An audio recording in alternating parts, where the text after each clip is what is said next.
15 شعبان کی رات میرا اللہ اس رات پورے سال کا اعلان فرماتا ہے کہ اس سال میں کیا ہوگا، کون کیسا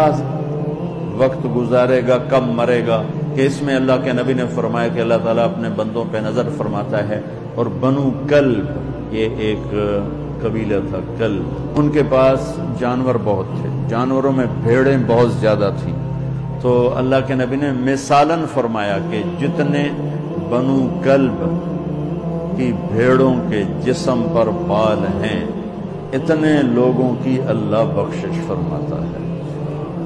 آپ فرماتے تھے کہ میں روزہ رکھتا ہوں اس لیے کہ جب میری موت کا اوپر اعلان ہو رہا ہو تو میں روزے کے ساتھ، میں جب میرا نام زندوں سے کٹ کے اور آگے جانے والوں میں لکھ دیا جائے تو پھر میں روزے کی حالت میں ہوں۔